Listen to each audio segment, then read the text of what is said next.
Pernah nggak kamu merasa sudah berhemat, tapi entah kenapa, uang tetap saja lenyap begitu cepat?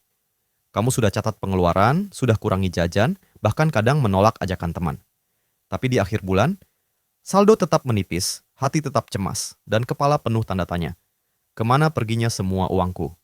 Itu bukan karena kamu bodoh mengatur uang, bukan juga karena hidupmu boros. Mungkin karena kamu sedang melawan sesuatu yang jauh lebih halus dari sekadar angka, pola pikir tentang rasa cukup. Di dunia sekarang, kita hidup dalam ilusi efisiensi. Semua serba hemat, serba budget friendly, serba promo 11.11. Tapi di balik itu, kita lupa bahwa pengeluaran bukan hanya soal logika, tapi juga tentang perasaan aman. Kita berhemat di angka, tapi boros di ketenangan. Kita hemat di barang, tapi boros di validasi. Dan disitulah paradoksnya. Semakin keras, kamu berusaha irit. Semakin sering, kamu merasa kekurangan. Karena ternyata, bukan dompet yang bocor, tapi cara pandang kita terhadap uang yang diam-diam menguras segalanya. Video ini bukan tentang cara mencatat pengeluaran, bukan tentang trik hemat belanja, atau cara bikin passive income. Ini tentang kenapa kamu terus merasa kekurangan walau sudah menahan diri. Tentang pola pikir bawah sadar yang membuat uang, seberapapun banyaknya, tetap terasa tidak cukup. Kita akan bicara tentang sisi yang jarang disadari, bagaimana rasa takut, rasa bersalah, dan rasa ingin diterima sering menyamar menjadi kebutuhan. Dan bagaimana, tanpa sadar, kita sedang membeli kenyamanan emosional dengan harga yang sangat mahal. Ketenangan batin. Jika kamu pernah merasa capek karena hidup seperti mengejar sesuatu yang tak pernah cukup, maka satu video ini mungkin akan membuatmu melihat uang dengan cara yang sama sekali berbeda. Karena, mungkin, selama ini kamu tidak kekurangan uang, kamu hanya belum benar-benar mengerti maknanya. Dari zaman ke zaman, polanya sama. Kalau kita mundur jauh ke masa lalu, manusia selalu punya satu ketakutan yang sama, takut kekurangan. Ribuan tahun lalu, manusia berburu dan menyimpan makanan bukan karena serakah, tapi karena takut musim dingin datang dan tak ada yang bisa dimakan. Zaman berganti, bentuk ketakutan itu ikut berubah. Dari makanan menjadi uang, dari kelaparan menjadi gengsi, dari kebutuhan menjadi keharusan. Ketika revolusi industri datang, manusia menemukan cara baru untuk merasa cukup, bekerja keras. Kerja menjadi simbol harga diri. Semakin sibuk seseorang, semakin tinggi nilainya di mata sosial. Dan dari sanalah lahir budaya baru. Semakin kamu punya, semakin kamu aman. Tapi anehnya, di abad digital ini, ketika segalanya lebih mudah dan cepat, ketakutan itu justru makin besar. Kita hidup di masa yang paling nyaman dalam sejarah, namun rasa cukup justru terasa paling jauh. Gawai di tangan membuat kita selalu membandingkan diri. Media sosial mengubah hidup orang lain menjadi cermin yang menuduh. Kamu kurang sukses. Dan di titik itu, uang bukan lagi alat bertahan hidup, tapi alat pembuktian diri. Dulu, orang bekerja untuk makan. Sekarang, orang bekerja untuk merasa berarti. Dan perasaan berarti itulah yang seringkali paling mahal. Sosiolog modern menyebut fenomena ini sebagai the paradox of progress. Semakin maju peradaban, semakin sulit manusia merasa cukup. Karena kemajuan membuat kita melihat lebih banyak, menginginkan lebih banyak, dan membandingkan lebih dalam. Kita lalu mengira, solusi dari uang yang cepat habis adalah menekan pengeluaran atau mencari penghasilan tambahan. Padahal, masalahnya seringkali bukan di jumlah, tapi di cara pandang. Kita tidak sadar bahwa sistem sosial di sekitar kita dibangun untuk membuat kita terus merasa kurang. Dari iklan, konten motivasi, hingga budaya kerja, semuanya mengulang pesan yang sama. Kalau kamu berhenti berlari, kamu akan tertinggal. Dan di sanalah manusia modern terjebak dalam lingkaran, bekerja lebih keras untuk membeli lebih banyak, lalu menghemat lebih ketat untuk menjaga yang sudah didapat, namun tetap merasa cemas, karena rasa cukup itu tak pernah tiba. Padahal, kalau kita perhatikan, dari zaman berburu sampai era digital, polanya tak pernah berubah. Yang berubah hanyalah bentuk rasa takutnya. Dulu kita takut lapar, sekarang kita takut terlihat gagal. Dulu kita menyimpan gandum, sekarang kita menyimpan saldo. Tapi akar dari semuanya tetap satu. Kita takut tidak punya kendali atas hidup. Dan selama rasa takut itu belum dipahami, seberapapun kamu berhemat, uang akan tetap terasa seperti pasir di genggaman. Semakin kamu genggam kuat, semakin cepat ia hilang. Kalau kamu perhatikan, hampir semua orang yang merasa uangnya selalu habis punya pola yang mirip. Mereka bukan tidak berusaha. Mereka sudah hemat, mereka sudah berencana, mereka bahkan merasa bersalah setiap kali belanja. Tapi justru karena itulah mereka lelah. Dan disitulah jebakannya dimulai. Mari kita uraikan perlahan, ada 3 lapisan yang membuat kita terus terjebak dalam lingkaran yang sama. Lapisan pertama, Masalah yang terlihat, uang yang bocor. Kita melihat masalah di permukaannya, uangku cepat habis. Kita pikir penyebabnya sederhana, kebanyakan jajan, kurang gaji, atau terlalu sering tergoda diskon. Maka solusinya pun bersifat teknis. Buat anggaran, kurangi nongkrong, stop beli kopi mahal. Tapi anehnya, meski sudah dilakukan, hasilnya tetap sama. Bulan depan tetap tekor. Itu karena masalah yang terlihat hanyalah gejala, bukan sumbernya. Lapisan kedua, akibat yang tak terlihat, emosi yang menuntut. Setiap pengeluaran sebenarnya punya motif emosional. Kita beli sesuatu bukan hanya karena butuh, tapi karena ingin merasakan sesuatu. Saat kita lelah, kita membeli rasa lega. Saat merasa tertinggal, kita membeli rasa sejajar. Saat merasa tidak cukup baik, kita membeli rasa diterima. Dan karena emosi itu datang tanpa disadari, uang terus mengalir ke tempat yang salah. Kita tidak sedang boros. Kita hanya sedang mengobati diri. Contohnya, sederhana. Kamu menahan diri dari beli hal-hal kecil selama seminggu. Tapi, begitu gajian datang, kamu merasa pantas membalas lelahmu.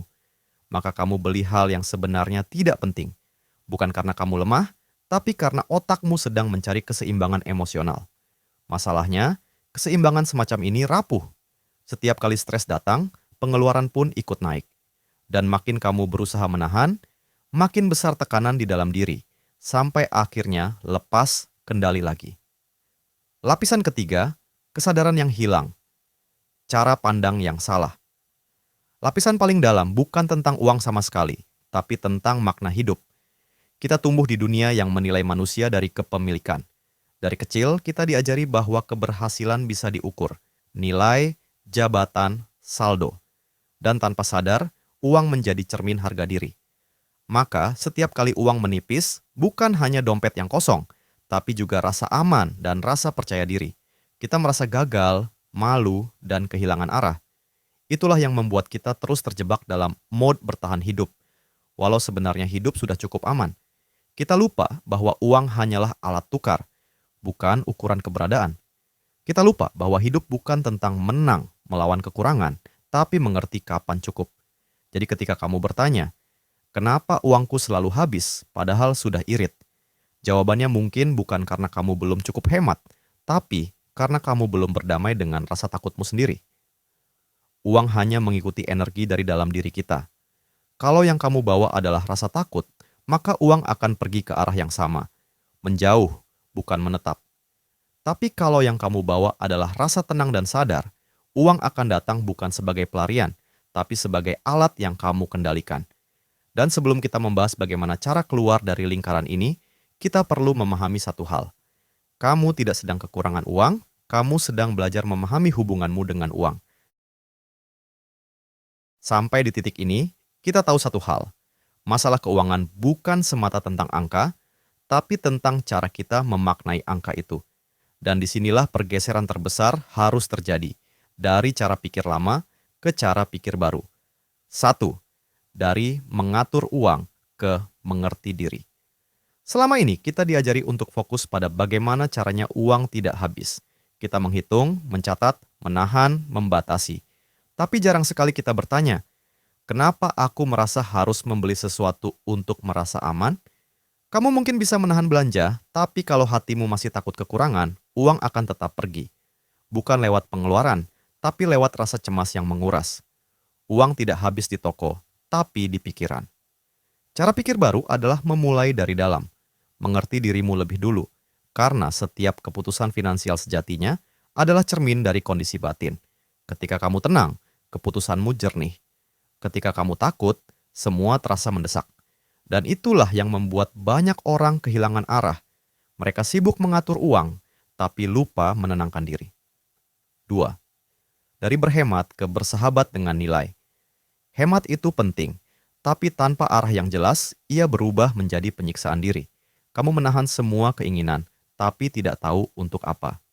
Padahal, tujuan berhemat bukan menahan diri, tapi memahami nilai dari setiap pengeluaran. Coba ubah pertanyaannya.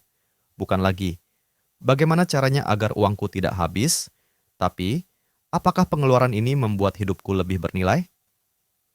Nilai, bukan harga, yang seharusnya jadi kompas.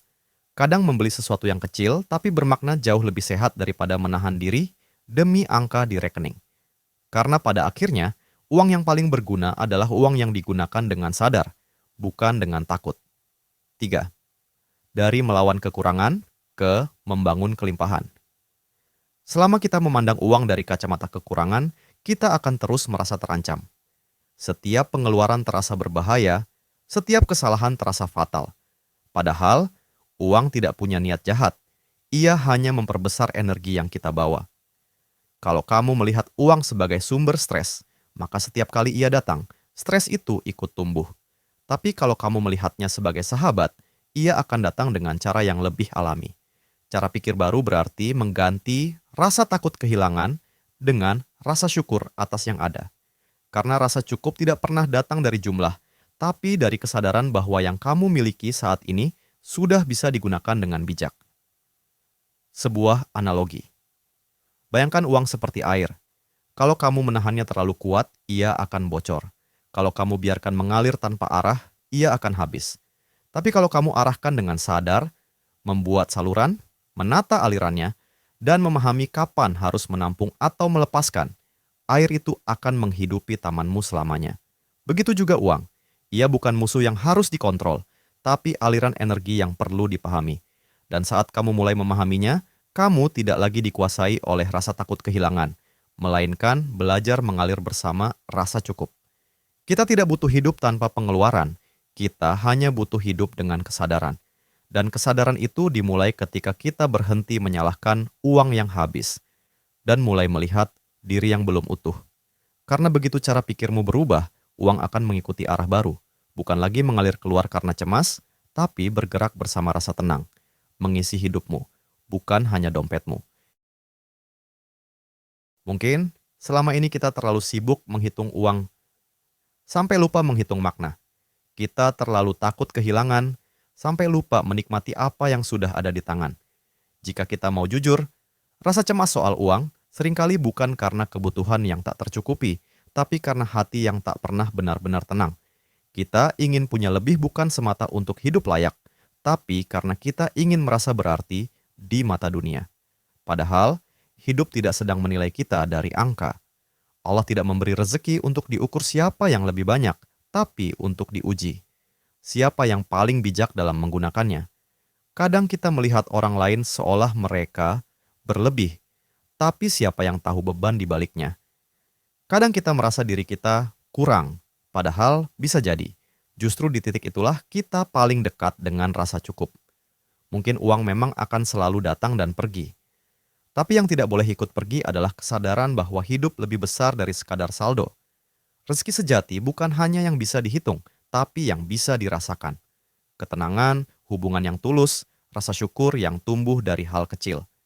Coba bayangkan sejenak, jika suatu hari uangmu habis, tapi kamu masih punya orang-orang yang mencintaimu, tubuh yang sehat, dan hati yang damai. Apakah kamu benar-benar miskin? Dan sebaliknya, jika uangmu berlimpah tapi kamu terus merasa kurang, apakah kamu benar-benar kaya? Kadang, kita tidak butuh jawaban besar. Kita hanya perlu berhenti sejenak, menatap hidup, dan berkata pelan, "Aku sudah cukup untuk hari ini." Karena hidup bukan tentang berapa banyak yang bisa kamu simpan, tapi seberapa dalam kamu bisa merasa cukup. Dan mungkin, disitulah letak kebebasan yang sebenarnya, saat kamu berhenti mengukur segalanya, dan mulai menghargai setiap yang ada. Kita sudah sampai di akhir perjalanan ini. Mungkin kamu mulai sadar, masalah uang yang selalu habis ternyata bukan soal jumlah, tapi tentang cara kita berhubungan dengannya. Tentang bagaimana uang menjadi cermin dari rasa aman, rasa takut, bahkan rasa cinta pada diri sendiri. Kita hidup di dunia yang sibuk mengajarkan cara menghasilkan lebih, tapi jarang yang mengajarkan cara merasa cukup. Padahal, rasa cukup adalah fondasi dari segala kelimpahan. Tanpa itu, seberapapun besar penghasilanmu, kamu akan tetap hidup dalam kekurangan yang tak kasat mata. Mungkin kamu tidak bisa langsung mengubah segalanya hari ini, tapi kamu bisa mulai dari langkah paling sederhana. Sadar, setiap kali kamu mengeluarkan uang, bukan untuk membatasi diri, tapi untuk memahami alasan di baliknya. Apakah pengeluaran ini benar-benar kebutuhan, atau hanya pelarian dari rasa takut? Apakah uang ini membeli nilai, atau sekadar mengisi kekosongan? Karena semakin kamu sadar, semakin kamu punya kendali. Dan kendali itu tidak datang dari kekayaan, tapi dari ketenangan pikiran. Uang tidak pernah menjanjikan kebahagiaan, tapi ia bisa menjadi alat menuju kebijaksanaan kalau kita tahu bagaimana memperlakukannya. Berhentilah memandang uang sebagai musuh yang harus dikontrol, dan mulailah melihatnya sebagai guru yang sedang mengajarimu tentang dirimu sendiri. Tentang bagaimana kamu mencintai, merasa aman, dan menilai hidupmu sendiri. Karena pada akhirnya, uang tidak mengubah siapa kamu. Ia hanya memperbesar apa yang sudah ada di dalam dirimu. Jika kamu penuh rasa takut, ia memperbesar ketakutan. Jika kamu penuh rasa syukur, ia memperbesar kedamaian. Jadi sebelum kamu berusaha mengatur uang lagi, coba atur dulu cara kamu memandang hidup. Uang hanyalah bayangan dari keseimbangan batinmu. Ketika hatimu damai, keputusanmu jernih, dan dari kejernihan itulah rezeki menemukan jalannya. Perlahan, tapi pasti.